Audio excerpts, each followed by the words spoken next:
Dead man chimes. After a dispute over the town's new church bell results in the murder of her friend Mary, Lucille the witch steps up to avenge her and prevent the cursed bell from taking any more lives. In this gaslamp fantasy novel, we explore the consequences of letting faith blind judgment in a society led by religion. Decades ago, settlers founded the town of King's Haven, where witchcraft was commonplace.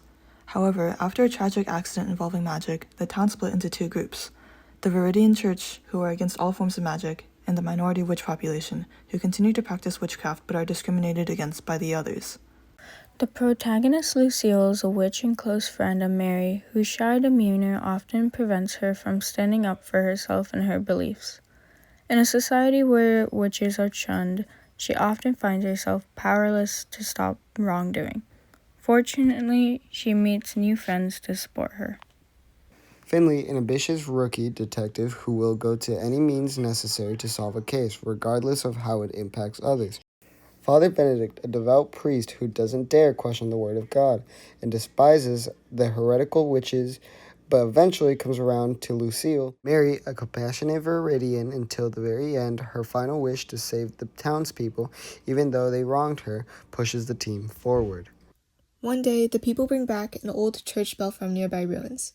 Something about the bell calls to them, and they take it for the voice of God. Mary has a vision warning her about the bell and brings it up at church, but some see this as heresy. Lucille overhears plans to kill Mary, but too afraid to confront the Viridians herself, all she does is warn Mary. That night, Mary dies in a house fire.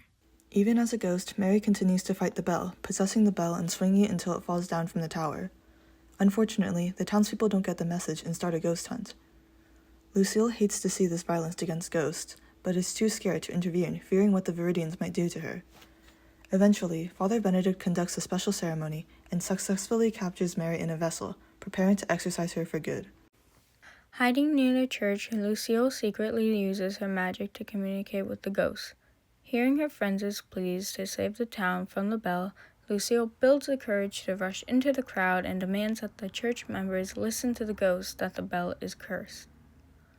Father Benedict, blinded by his faith, rallies everyone against Lucille, and they start aggressively dragging her out of the church. Detective Finley, curious about what Lucille is saying, convinces everyone to hear her out.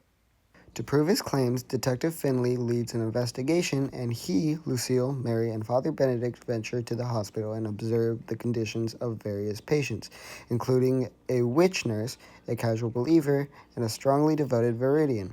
After seeing how the most devoted followers were the most ill, the party confirms that the bell is the issue. Father Benedict begins to reflect on his hate for the witches, since his discovery couldn't have been made without them. He agrees to make a formal announcement that the bell is cursed, doing everything in his power to break the curse and get rid of the bell.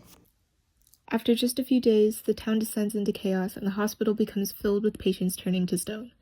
In the town square, the townspeople begin constructing a giant bonfire in front of the church, raiding and destroying buildings for fuel, and chanting loudly in unison, all as the bell slowly turns them to stone. Will Lucille and the others be able to stop the curse of the bell before it's too late? During our live pitch, a lot of the audience questions revolved around the character arcs. We realized that it wasn't clear how some of the characters developed throughout the story, and also that the roles of some characters needed to shift.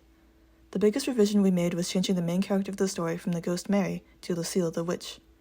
This helped a lot to strengthen Lucille's character arc and allow Mary to act more as a supporting character. These revisions also helped to strengthen the theme of the story, the conflict and reconciliation between the Viridians and the witches.